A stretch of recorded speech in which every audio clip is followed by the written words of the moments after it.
Let's take a look at proportional relationships. A group of hikers tracked how long it took to hike a 9-mile trail. They hiked 3.5 miles in 2 hours, 10.5 miles in 6 hours, and 12.25 miles in 7 hours. Determine if the relationship between the hiker's distance and time is proportional. Now, you know what a proportion is, right? You've been seeing proportions for a few years now.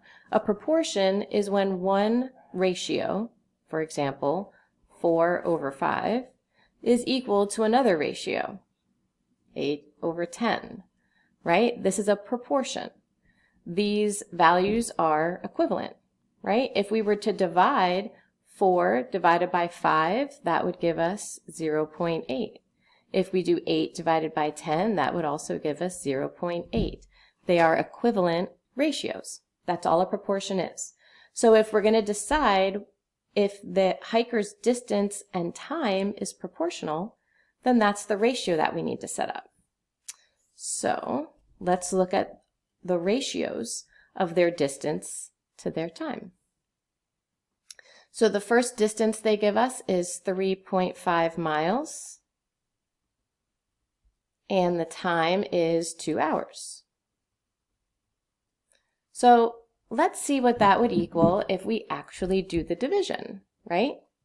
So if we actually do the division, let me bring up my calculator, because I do want you to use calculators for this lesson and this module. We've got 3.5 divided by 2. 3.5 divided by 2 is 1.75. So another way that I could write this would be, I could write this as 1.75 miles over 1 hour, right? Because when we put something over 1, it's the same number. All right, so let's look at the next one. Let's look at 10.5. So now I've got 10.5 miles, and that is 6 hours. So again, I'm going to divide 10.5, because that's what fraction bar means, divided by 6 is 1.75. So again, I get 1.75 miles in 1 hour. And then the last ratio is 12.25 miles in 7 hours. So again, I'll divide 12.25 divided by 7 is 1.75. Oh, I ran out of room there. Oh, sorry, that should be miles in 1 hour. Okay, so when I look at all of my simplified ratios, I can see that they're all the same. This means that the relationship between their distance and their time is proportional. Let's try another one. So for this one, we have, let me move this over a little bit. The number of blank is dependent on the blank. Okay, so the number of, let me actually move this over just a little bit. Hold on. So the table shows a proportional relationship. So we know that it's proportional. We don't have to check. For every hour of workout, we have the number of calories burned, and we're going to describe it. So the number of what is dependent on what? So think about how you would say this. Would you say the number of hours of working out depends on how many calories you burn?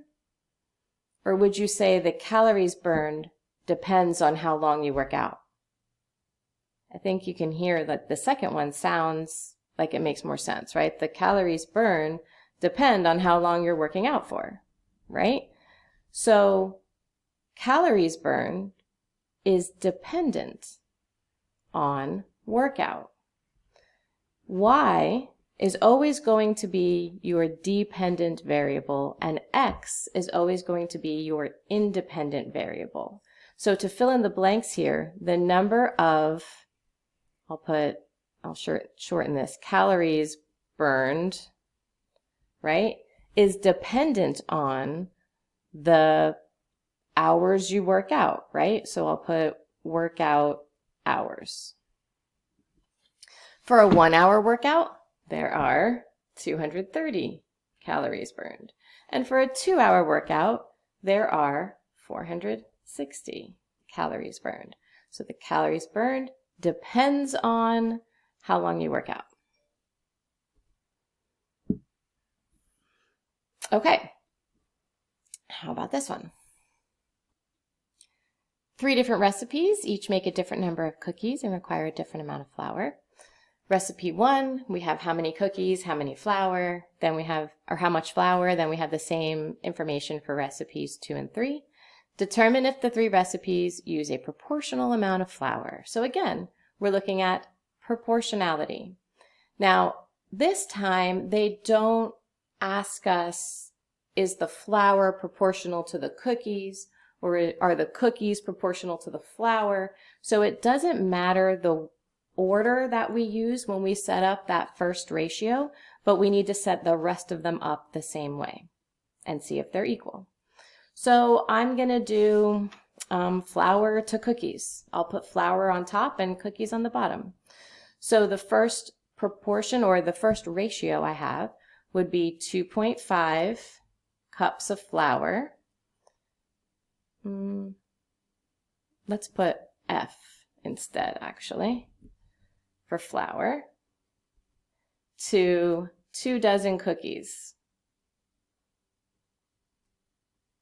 I guess cups of flour, a dozen cookies. I don't know, I'm just shortening it. You don't really have to write that part in when you're working out the problem. So 2.5 divided by 2, I'm going to do that on my calculator, is 1.25. So that's 1.25 cups of flour for 1 dozen cookies, right? All right, let's try the next one. So now I've got 3.5 cups of flour. I'll just put F for 3 dozen cookies, right? So again, 3.5 divided by 3.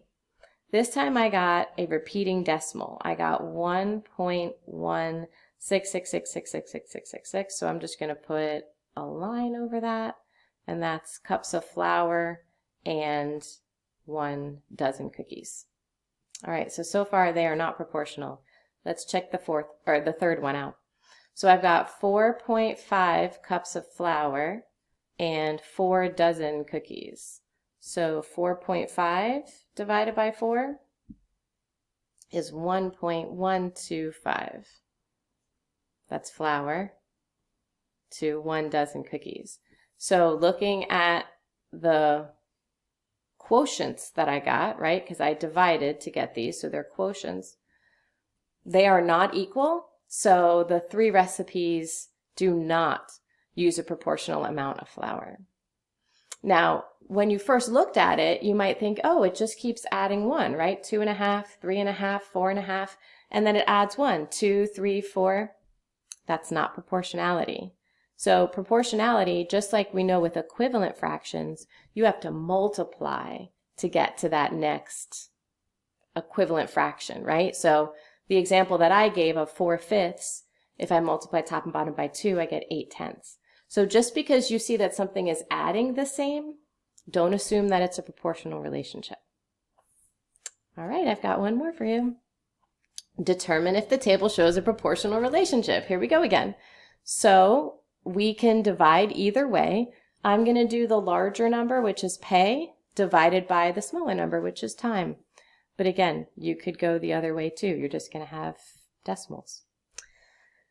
Well, I might get decimals too, but you're going to have more decimals if you go the other way. Okay, so let's do pay divided by time. So I've got 88/8, and I've got 176/16, and then I've got 260/24, and I've got 325 over 32.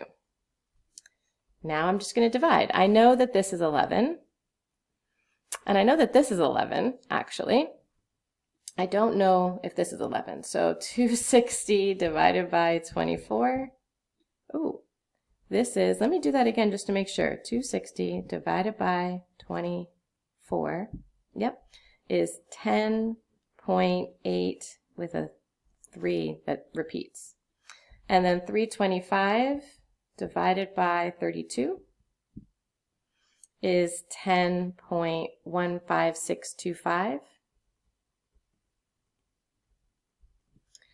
So, no. The first two fractions are proportional, right? 88 to 8 equals 176 to 16. Actually, let me check that. Now I'm doubting myself. Yeah. But then the last two are not. So this does not, they would all have to equal the same number to show a proportional relationship. So this table does not show a proportional relationship. All right. As always, let me know if you have questions. I'm happy to answer them.